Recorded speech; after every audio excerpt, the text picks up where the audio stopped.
അല്ല, അങ്ങനെ ഒരു വാർത്ത കണ്ടു. അത് മാറ്റിയില്ലോ എന്ന് അന്വേഷിച്ചില്ല. ഒന്ന് അവിടെ ചെന്നിട്ട് സെക്രട്ടറിയെ കണ്ട് ഫയലുകളൊക്കെ പരിശോധിച്ചിട്ട് പറയാം.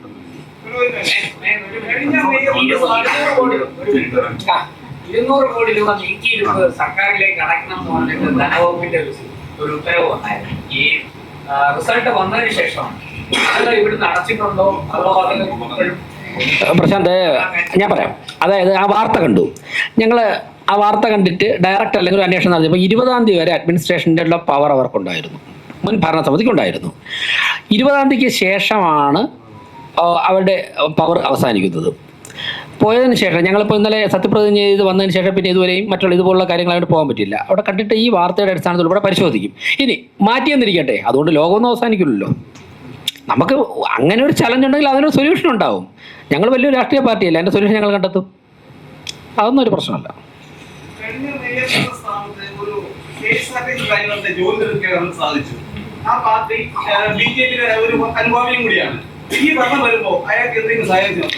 അതായത് അദ്ദേഹം ഏത് രാഷ്ട്രീയ പാർട്ടിപ്പെട്ട പ്രവർത്തനമാണെന്ന് എനിക്കറിയില്ല. അങ്ങനെ ഒരു സംഭവം നടന്നത് അറിയാം. അദ്ദേഹത്തെ അങ്ങ് ആ കാര്യങ്ങൾ പരിഗണിക്കുമെന്ന് പറയാം. അത് വാർത്തകൾ കണ്ടു, അതിലപ്പുറം ഞങ്ങൾ യാതൊരു ചർച്ചയും നടത്തിയിട്ടില്ല.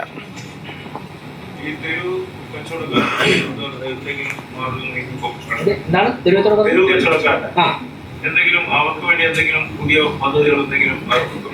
തെരുവ് കച്ചവടക്കാർക്ക് വേണ്ടി ദേശീയ തലത്തിലുള്ള നിലവിലുള്ള നിയമപ്രകാരം കേന്ദ്ര ഗവൺമെന്റ് അവർക്ക് 10,000 രൂപ 50,000 രൂപ ഇങ്ങനെയൊക്കെയുള്ള ധനസഹായം നൽകുന്ന പദ്ധതിയുണ്ട്. ആ പദ്ധതി കഴിഞ്ഞ പല സാഹചര്യങ്ങൾ കൊണ്ടും രാഷ്ട്രീയ കാരണങ്ങൾ കൊണ്ട് തിരുവനന്തപുരം കോർപ്പറേഷൻ ഇഫക്റ്റീവായിട്ട് നടപ്പിലാക്കിയിട്ടില്ല. അതിന് വേണ്ടി പ്രത്യേകിച്ച് തന്നെ ഒരു സെക്ഷൻ അല്ലെങ്കിൽ ചില ഉദ്യോഗസ്ഥരെ ചുമതലപ്പെടുത്തിക്കൊണ്ട് പരമാവധി ആൾക്കാർക്ക് അത് വാങ്ങിക്കൊടുക്കണമെന്നുള്ള ഒരു ആലോചനയുണ്ട്.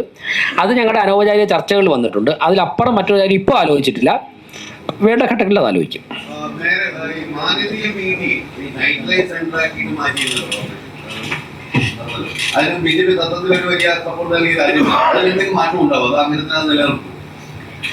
ആലോചിച്ചിട്ട് പറയാം. അങ്ങനെയുള്ള കാര്യങ്ങളൊന്നും പാടില്ല എന്നുള്ള അഭിപ്രായമൊന്നും വ്യക്തിപരമായിട്ട് എനിക്കില്ല. നമുക്ക് ലോകത്ത് സാധ്യമായിട്ടുള്ള എല്ലാ സാഹചര്യങ്ങളും മനുഷ്യന് ജീവിതം എൻജോയ് ചെയ്ത് മുന്നോട്ട് പോകാനുള്ള സാഹചര്യം ഉണ്ടാകണം.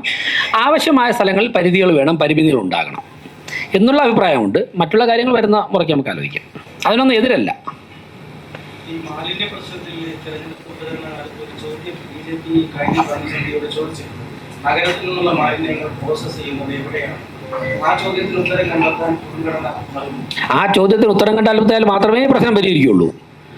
ആ ചോദ്യത്തിന് ഉത്തരം കണ്ടെത്തുവാനുള്ള പരിശ്രമമാണ് ഞങ്ങളുടെ ചിന്തകളിൽ ആലോചന. ഞാൻ നേരത്തെ പറഞ്ഞല്ലോ, ഇൻഡോർ മേയറുമായി ഇന്ന് സംസാരിക്കുന്നുണ്ട്. അദ്ദേഹം വിളിച്ചിരുന്നു.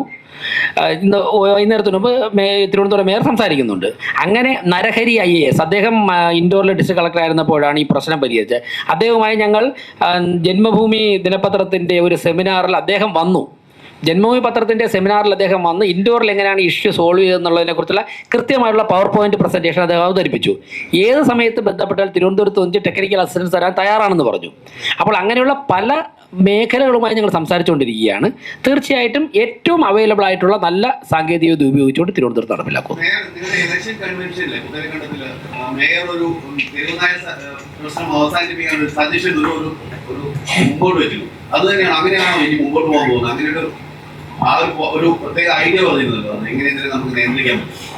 അത് എല്ലാവർക്കും ഓർമ്മ ഉണ്ടാവുന്നുള്ളത് കൊണ്ട് ഞാനത് ആവർത്തിക്കുന്നില്ല.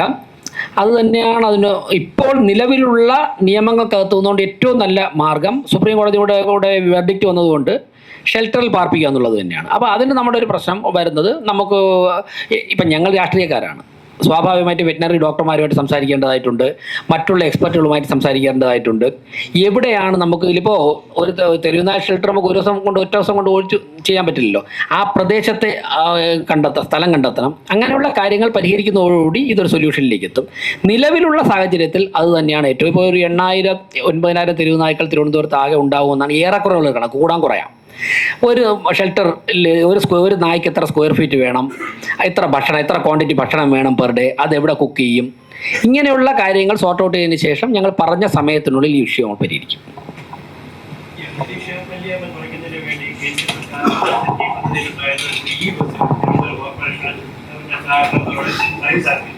അത് പക്ഷേ സിറ്റിക്ക് വെളിയിലേക്കാണ് സർവീസ് നടത്തുന്നത്.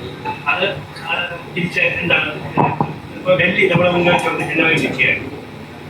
അന്തരീക്ഷ മലിനീകരണം വളരെ കൂടുതലാണ്. തിരുവനന്തപുരത്ത് അതിന് എന്താണ് നടപടി?